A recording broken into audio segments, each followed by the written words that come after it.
जय Shri Swaminarayan. Standard 9 social science chapter number 11 Indian judiciary. All the students of standard 9 welcome in my lecture. Dear student, in our previous lecture I have explained about Supreme Court importance of judiciary, time periods and also original jurisdictions. As continue, I want to tell you power and jurisdictions of Supreme Court. As we have already also discussed on this original jurisdiction. Student, आज हम continue कर रहे हैं इस chapter को। उसके अंदर से हमने आपको सुप्रीम कोर्ट के अंदर जो जज के क्वालिफिकेशन, उसका महाभियोग एवं उसका टाइम, उसकी importance supreme court as apex court के रूप में आपको बताया। इसके बाद में हमने इसके पावर के बारे में भी, ओरिजिनल जुरिडिक्शंस के बारे में हमने स्टडी कर ली थी कि रियल में जो ओरिजिनल जुरिडिक्शन है वो नेशन और स्टेट्स के बीच में कोई अगर प्रॉब्लम है, if any kind of the problem between state and national government में more than one state, one side में स्टेट गवर्नमेंट और national government plus other states, या ऐसी कोई प्रॉब्लम्स है उसका सॉल्यूशंस हमारे सुप्रीम कोर्ट के द्वारा मेन उसका वर्क है। दूसरा है एपेलेट जुरिडिक्शन। एपेलेट जुरिडिक्शंस का मतलब ये होता है कि इज वी एवरीवन नो, हमारे यहाँ पर एक कोर्ट की सीरीज जैसे supreme court, high court, district court और तालुका कोर्ट, इस तरह से पूरी सीरीज है। Supreme court, high court, district court और तालुका। मान लो इन केसेस ऑफ तालुका कोर्ट के फैसले से आप मतलब या कोई भी व्यक्ति सेटिस्फाइड नहीं है, संतुष्ट नहीं है, तो उसे डिस्ट्रिक्ट कोर्ट के सेटिस्फाइड है, हाई कोर्ट और हाई कोर्ट, अगर कोई व्यक्ति हाई कोर्ट के डिसीजन से सेटिस्फाइड नहीं है, संतुष्ट नहीं है, ऐसी परिस्थिति में वो ही कैन अपील, और ये अपेलाइट वर्क कहलाता है। और इस अपील जिम्मेदारी बनती है सुप्रीम कोर्ट की वो उस बात को सुने। तो यहाँ ध्यान दे, अब यहाँ types of appeal can be made in supreme court under appellate jurisdiction के अंडर में किस तरह के केसेस के लिए अपील की जा सकती है। तो देखिए यहाँ केसेस ऑफ कॉन्स्टिट्यूशनल इंटरप्शन, जो कॉन्स्टिट्यूशन को इंटरप्ट करता हो, कोई कॉन्स्टिट्यूशन के रूल्स एंड रेगुलेशंस के अंदर रुकावट डालता हो। Appeal against the civil cases, दूसरा कोई सिविल केसेस के अगेंस्ट में जिसका डिसीजन आप हाई कोर्ट में हार चुके हैं, और इसके बाद में कोई appeal against the criminal cases. अब now any person can approach supreme court, कोई भी व्यक्ति सुप्रीम कोर्ट जा सकता है द जज against the judgement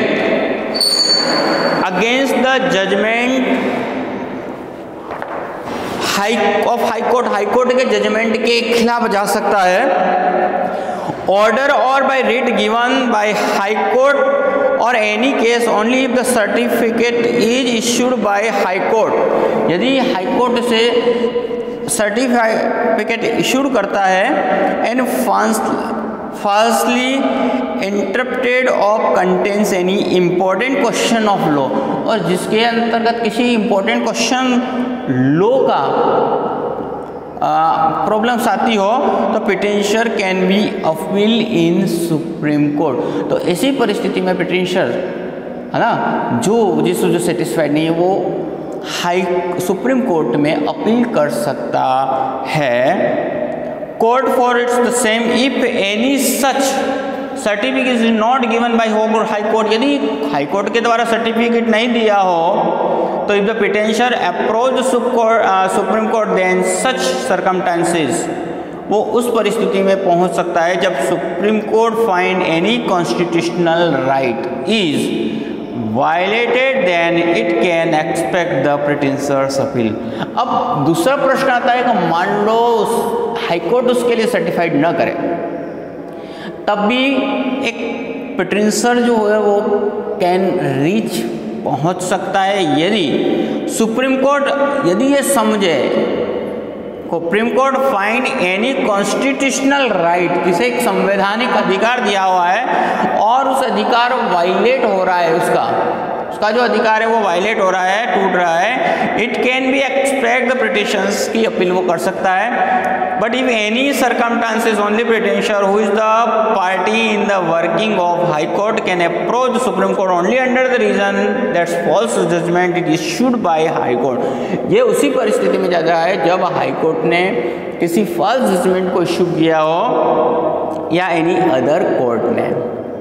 in case of civil case if the high court certificates, civil cases के अंदर देखो कब व्यक्ति जा सकता है, यदि हाई कोर्ट सर्टिफाई करे that case involve important question of interruption. Same category, same तरीका वही है कि इंटरप्शन कर रहा है कोई कोर्ट हमारे लॉ को, important question of interruption to law and cases of holds general importance, ज़्यादा जो है वो जनरल इंपॉर्टेंस के लिए है, and it necessary that supreme court decide, then the appeal can be made in supreme court. और वो सुप्रीम कोर्ट ये डिसाइड करेगी कि क्या सुप्रीम कोर्ट उसके लिए अपील कर सकते या नहीं। And judgement of any civil cases involving, judgement of any civil case involving the sum of rupees 1 lakh, जिसके अंदर 1 लाख रुपया और मोर देन भी challenges in the supreme court. फिर in case of criminal cases के अंदर अगर हम बात करें तो देखिए any lower court acquitted the criminal from capital punishment, यदि कोई क्रिमिनल केस हुआ हो उसे कैपिटल पनिशमेंट दिया गया हो, high court has given the capital punishment, high court ने कैपिटल पनिशमेंट की बात की to criminal, then such circumstances can appeal made in the supreme court. वो ऐसी परिस्थिति में सुप्रीम कोर्ट के अंदर अपील कर सकता है। The supreme court can revive its own judgment, फिर सुप्रीम कोर्ट अपना ऑन केस को भी रिवाइव कर सकता है, और it can transfer case that are going in other court of the supreme court, वो ट्रांसफर भी कर सकता, केस को वो ट्रांसफर भी कर सकता है। द पार्लियामेंट है can increase the power of supreme court bye framing act. और देखिए पार्लियामेंट सुप्रीम कोर्ट के पावर को कानून बना करके उसके पावर को बढ़ा सकता है। थर्ड जो पार्ट है advisory jurisdiction. If the President feels that any particular matter of question holds importance from the point of view of public welfare, then the President can take counsel of Supreme Court by sending the matter or question of Supreme Court consideration। यदि president को ऐसा महसूस होता हो कि any particular matter of question, कोई ऐसा particular question put up हुआ हो, होल्ड्स द इम्पोर्टेंस, जो अपनी इम्पोर्टेंस रखता हो from the point view of public welfare, जिस चीज़ related to the public welfare, then the president can take the counsel, तब उस समय वो काउंसिल कर सकता है of supreme court by sending the matter, है ना, सुप्रीम कोर्ट में मैटर भेज करके question of supreme court consider. Under this provision the president can avail the counsel, इसमें वो काउंसिल कर सकता है president and question returning to law जो रिलेटेड है रियलिटी एंड कॉन्स्टिट्यूशनल इंटरप्शन और रिवेलेंस टू एनी बिल। मान लो किसी पार्लियामेंट के द्वारा ऐसा बिल आया और वो हमारी संवैधानिक मूलभूत अधिकारों के अंतर्गत नहीं है, वो संविधान के विरुद्ध है, तो ऐसे में प्रेसिडेंट काउंसिल कर सकता है, यहाँ से मतलब कह सकते हैं कि एडवाइस ले सकता है। कोई पर्टिकुलर जैसे रिलेटेड कोई क्वेश्चन ऐसा पुटअप हुआ हो जो वेलफेयर पब्लिक के लिए, and it is not mandatory for the president to follow the advice, लेकिन ये ज़रूरी नहीं है कि प्रेसिडेंट उनकी बात को फॉलो करे, है ना। देखे ना आस्क द एडवाइस, मतलब एडवाइस मांग सकता है लेकिन वो फॉलो करे ऐसा कोई ज़रूरी नहीं है सुप्रीम कोर्ट के द्वारा दिया हुआ जजमेंट।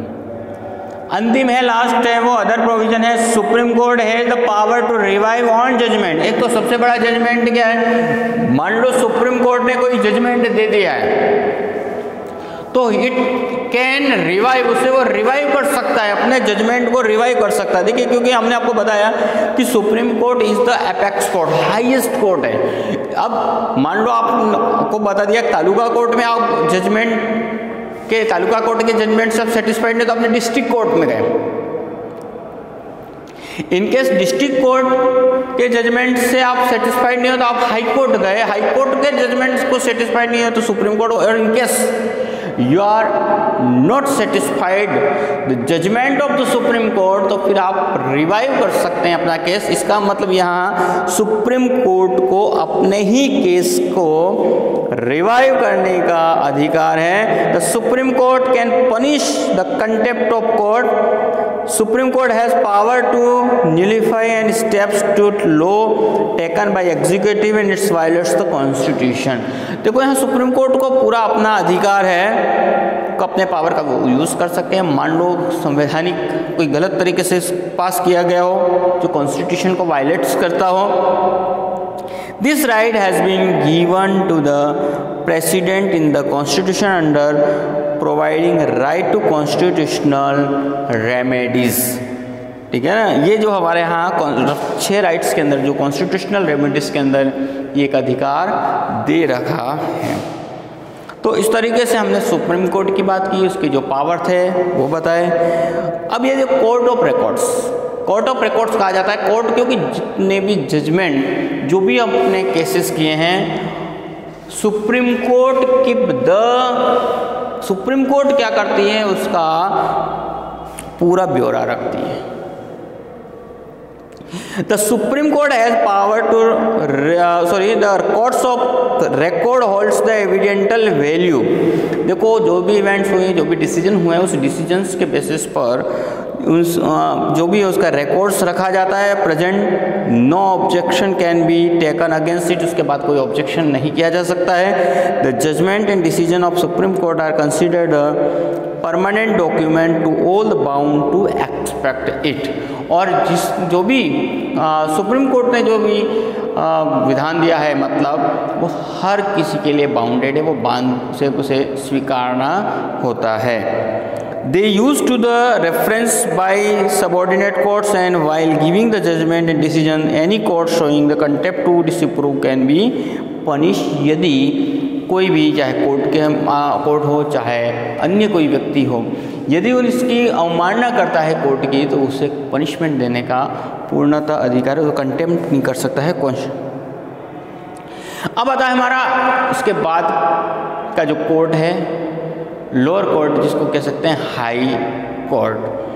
तो one of the key position to continue hierarchy of pyramid, Indian judiciary occupied the state level by the high court. जैसा देखो, हमारा जो हायरार्की है, जो हमारा ग्रुप बना हुआ है, पिरामिड बना हुआ है, उसको कंटिन्यू करते हुए, है ना, उसको कंटिन्यू करते, जैसे सबसे हाईएस्ट कोर्ट है वो सुप्रीम कोर्ट, ये हमारे कंट्री, नेशन, है ना, नेशन के हाईएस्ट कोर्ट। अब इसी क्रम को रखते हुए, है ना, जिसमें हमने आपको बताया था स्टेट के बीच में और इंडियन गवर्नमेंट और स्टेट के बीच में जो प्रॉब्लम सोल्व किया जाता है। अब यहाँ दूसरे स्तर की, मतलब यहाँ जो इसके नीचे के क्रम में, सुप्रीम कोर्ट के नीचे के क्रम में हाई कोर्ट, और अप्रोक्सीमेटली सभी स्टेट्स के अंदर, है ना, कि न्याय प्रदान करने के लिए व्यवस्था की गई है। तो देखो यहाँ one of the key position of the constitution highest pyramid of the Indian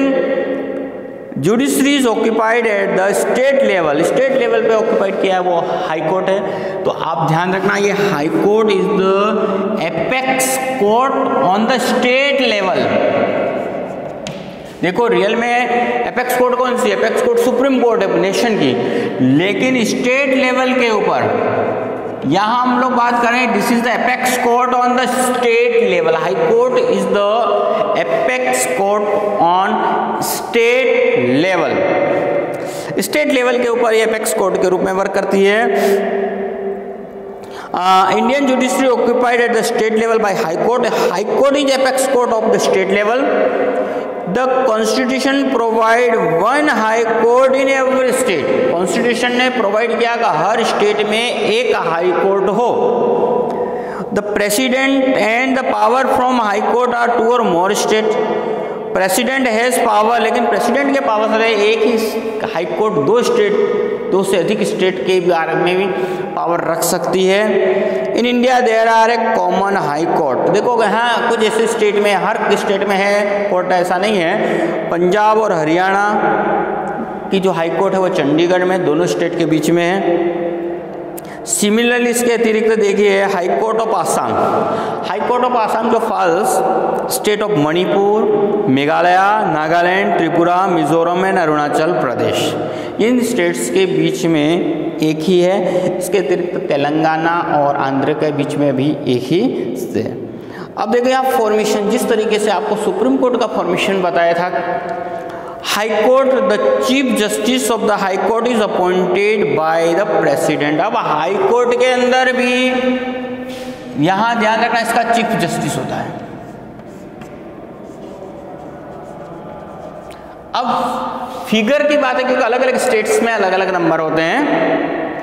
the chief justice of high court is, high court का जो चीफ जस्टिस है उसको appoint president in consultation with the chief justice. Chief justice के consultation में रहकर के supreme court के of the supreme court and governor of the respective state, और वहाँ के जो गवर्नर होता है. तो याद रखना प्रेसिडेंट इसको अपॉइंट करता. Who appoint the chief justice of the high court? President. लेकिन किसके कंसल्टेशन पे? सुप्रीम कोर्ट के chief justice and governor of the respective states. The chief justice of high court is consulted in the appointed of the judge of the high court. high court का जज बन. A president is representative of prime minister. यहाँ president जो है वो prime minister का representative है. Mostly ऐसा कहा जाता है कि जो decisions has been taken by, है ना, कैबिनेट मिनिस्टर और ये लोग मिलकर के ही इसका वो करते हैं, है ना. A president is the representative of the prime minister and cabinet minister. Hence the only president appoints chief justice.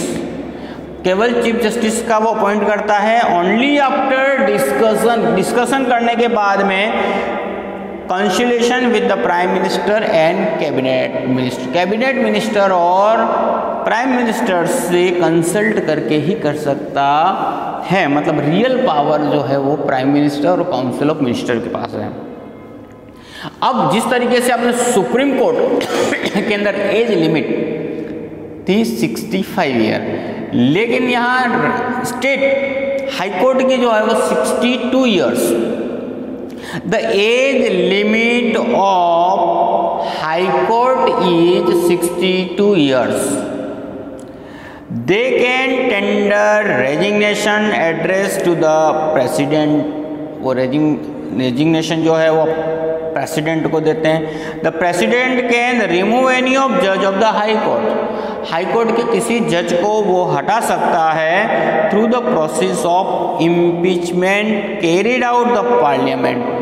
Parliament के द्वारा कैरिड आउट किया जाता है जो इम्पीचमेंट, उसके माध्यम से providing charges of the misconduct. अब किस परिस्थिति के अंदर? मिसकंडक्ट के अंदर, मैल प्रैक्टिस. द जज of the high court can be transfer anywhere. देखो जज, हाई कोर्ट के जज को कहीं पे भी ट्रांसफर किया जा सकता है. द नंबर ऑफ जज is not same in the all high court of India. High court India के सभी हाई कोर्ट के अंदर फिक्स नंबर नहीं होता है, एक निश्चित संख्या में नहीं होते हैं. If the president feel that workload, यदि प्रेसिडेंट ये समझता है उसका वर्कलोड बहुत ज़्यादा है हाई कोर्ट का, he can increase, then he can appoint ad hoc in charge, मतलब अतिरिक्त चार्ज के रूप में वह नियुक्त कर सकता है हाई कोर्ट फॉर 2 इयर्स के लिए। वो अतिरिक्त जज के रूप में वहाँ नियुक्ति करा सकता है वहाँ के कार्यभार के आधार पर। All work of Supreme Court High Court is carried in English language, but if the Legislative Assembly of the state passes the resolution, High Court related the state carried in the own language। देखो सामान्यतः देखो high court is carried out in English language, लेकिन अगर वहाँ का जो president या governor इस बात को समझे तो इस कंडीशंस के अंदर उसे वहाँ की भाषा में प्रैक्टिस करने के लिए दिया जा सकता है। अब क्वालिफिकेशन, अब कौन हो सकता है chief justice of high court, उसके लिए क्या क्वालिफाइड होना चाहिए, क्या क्वालिफिकेशन होना चाहिए। As per the provision of constitution the person is eligible to appointed the high court. High court को एलिजिबल करने के लिए should be first one is the Indian citizen. आपको ध्यान में रखना कौन बन सकता है, तो सबसे पहला वो भारतीय नागरिक होना चाहिए। Should have serve as minimum period of 10 years on any of the judicial post in lower court of Indian state. इसके अतिरिक्त ही शुड, है ना, have served for minimum period of, लगभग 10 साल तक उसने एनी ऑफ द जुडिशियल, किसी judicial post पे वर्क किया ऑफ लोअर कोर्ट के अंदर इंडियन स्टेट की। शुड हैव लिस्ट 10 year, 10 साल का उससे प्रैक्टिस हो एडवोकेट के रूप में, इन हाई कोर्ट के अंदर एडवोकेट के रूप में वर्क किया हो। शुड बी डिस्टिंग्विश जूरिस्ट, किसी जूरिस्ट के अंदर वर्क किया हो, constitutional expert, famous law maker हो as per opinion of the president के ओपिनियन पर। और शुड बी बिलो 62 years, जिसकी उम्र 62 साल नहीं हुई, मतलब 62 years तक के लिए वो अप्लाई कर सकता है। अब नाउ नेक्स्ट में जो हम पढ़ेंगे उसमें jurisdiction of high court is supreme court की तरह यहाँ हाई कोर्ट भी के पावर को भी 3 भागों में बांट रखा है। जैसे सुप्रीम कोर्ट के अंदर है उसका ओरिजिनल वर्क, एपेलाइट वर्क और एडमिनिस्ट्रेटिव जुरिडिक्शन। तो अब इसके बारे में हम नेक्स्ट लेक्चर में पढ़ेंगे, लेकिन यहाँ तक आप अपने नोट्स लिखें। Formation of high court, qualification उसके जज के लिए, advisory jurisdiction of supreme court, और देन आफ्टर एपेलाइट सेक्शन के बारे में आप होमवर्क लिखें, इसके नोट्स बनाएं, इसको पढ़ें और लिख करके सबमिट इन होमवर्क वाले ग्रुप में आप सबमिट करें। जय श्री स्वामीनारायण।